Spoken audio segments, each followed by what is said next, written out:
कि हमारे पास डेटा नहीं है, नंबर नहीं है। तो मोदी जी आप किस बुनियाद पर घुसपैठी कह दी हमको बताओ। अब मोदी जी का जवाब सुनो आप, अब हम उनको जवाब दे रहे हैं। अगर हमारे दक्षिण भारत के जो प्रदेश हैं, दक्षिण भारत के जो प्रदेश हैं, वहां पर बच्चे भी कम पैदा हो रहे हैं और सबसे ज्यादा भारत सरकार को पैसा पूरे भारत से मिलता है तो मुंबई से और दक्षिण भारत से मिलता है। मोदी जी आप देश को तोड़ने का काम कर रहे हैं, आप देश को कमजोर करने का काम कर रहे हैं।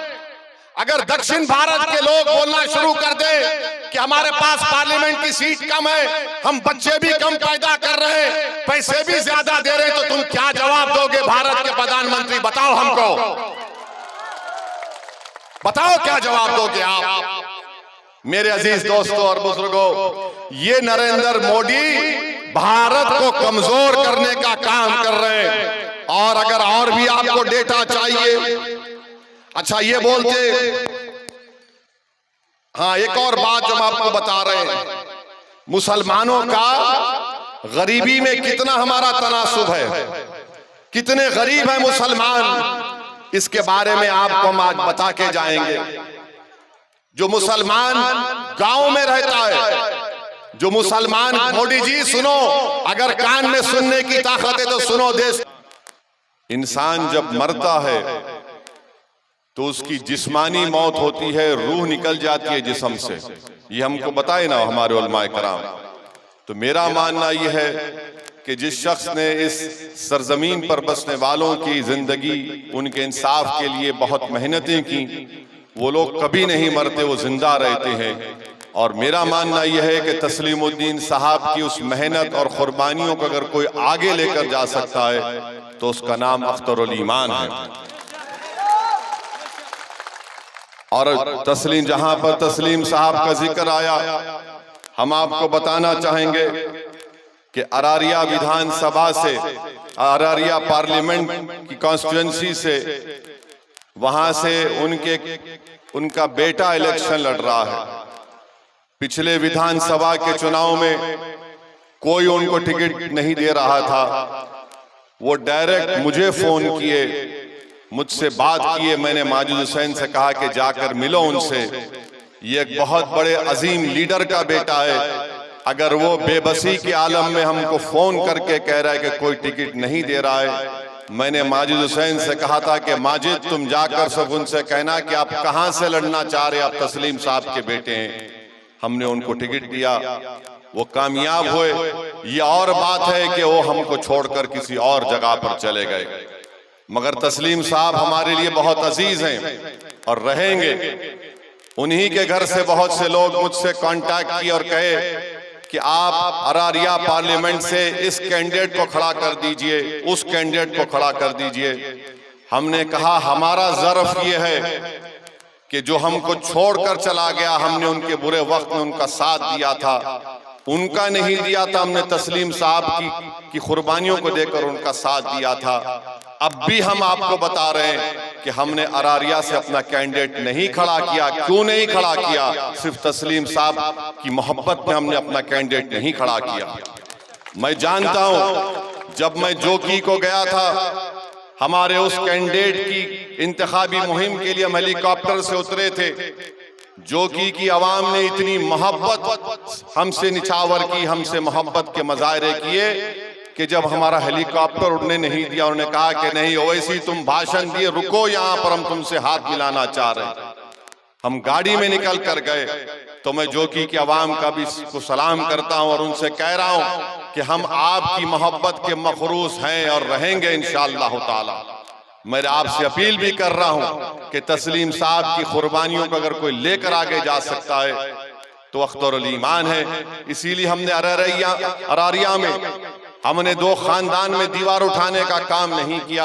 हमने कहा कि हम कैंडिडेट नहीं खड़ा करेंगे, जो हमको छोड़कर चले गए हम उनको अल्लाह के हवाले करके, अल्लाह हमारा इंसाफ करेगा। इज्जत का देने वाला अल्लाह सुब्हानहू व तआला है, कामयाबी का देने वाला रब्बे करीम है। मेरे अजीज दोस्तों और बुजुर्गों, आप जानते हैं कि इस विधानसभा में एक बड़ी तादाद में हमारे कुलैया भाई भी रहते हैं। आप तमाम लोग मकई का भुट्टा की आप ज़िराअत करते हैं। यहाँ पर आपको बहुत बड़ी तकलीफ है, यहाँ पर आपको उसकी कीमत नहीं मिलती, पानी नहीं मिलता, बिजली नहीं मिलती। तेजस्वी और नीतीश ने बड़ा कहा था कि हमने बिजली पहुंचा दी, वाटर सब पंप दे दिया, मगर यहाँ का किसान परेशान है। वहीं पर जूट पाट की ज़िराअत होती है, स्मॉल स्केल इंडस्ट्री खोली जा सकती थी। उस जूट की जो लोग ज़िराअत करते हैं उनको फायदा पहुंचाने के लिए न राजद की सरकार ने किया, न नीतीश कुमार या बीजेपी की सरकार ने किया। मेरे अजीज दोस्तों और बुजुर्गों, आप जानते हैं कि पटना में एक अस्पताल है जिसका नाम महावीर कैंसर रिसर्च अस्पताल है। उस कैंसर अस्पताल की रिपोर्ट ये कहती है कि किशनगंज, अमूर, बैसी, बहादुरगंज में हर घर में जो लोग सबसे ज्यादा कैंसर के पेशेंट आते हैं, पटना के इस अस्पताल में इनका ताल्लुक किशनगंज की पार्लियामेंट कॉन्स्टिट्यूंसी से होता है।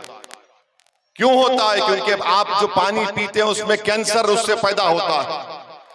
यहाँ पर हर घर में किसी न किसी के पास किडनी स्टोन की बीमारी हो जाती है। क्यों होता है? पानी पीने की वजह से। वो नीतीश कुमार की बड़ी स्कीम थी, क्या था, हर घर जल, जो भी था स्कीम का नाम।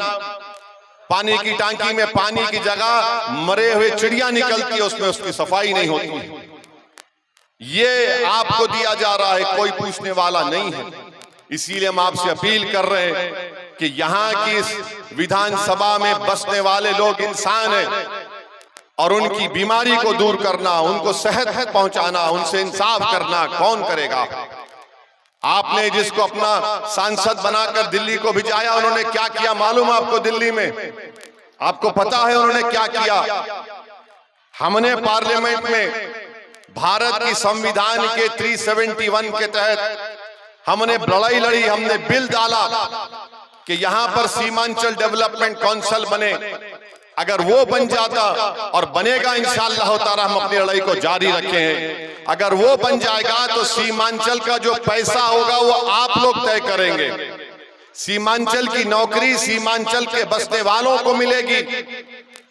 और आपके एमपी साहब ने पार्लियामेंट में क्या बिल दिया? उन्होंने बिल ये दिया कि जो जानवरों पर जुल्म करते हैं उनकी सजा बढ़ा दी जाए। इंसान से मोहब्बत पहले होनी चाहिए, बाद में जानवर से होनी चाहिए।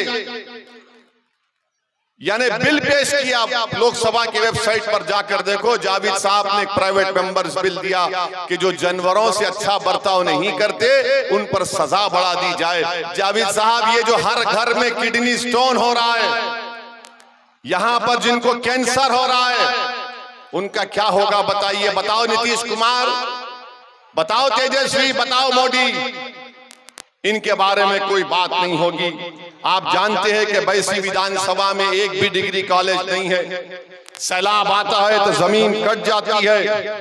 और फिर आप जानते हैं कि ये तो महानंदा बेसिन 2 का जो काम चल रहा है, इससे और बर्बादी आएगी। माहिरीन ने कहा कि उसके बजाय उस काम को रोककर वहां पर वो बोल्डर पिंचिंग आरसीसी का काम होना चाहिए। जमीन कट जाती है, ना सांसद साहब नजर आते, ना फिर कोई और विधायक नजर आता।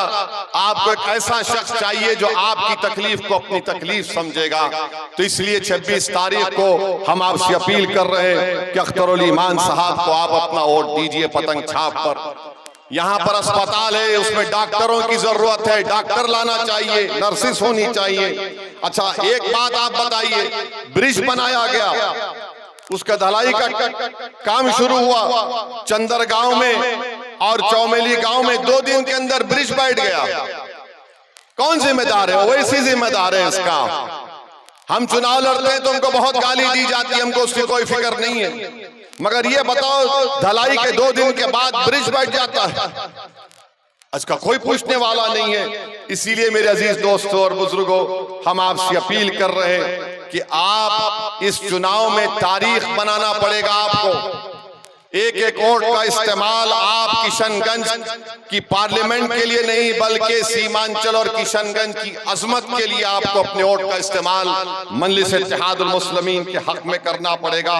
और मैं आपको ये भी बताना चाहूंगा कि यहां से आपके जो मौजूदा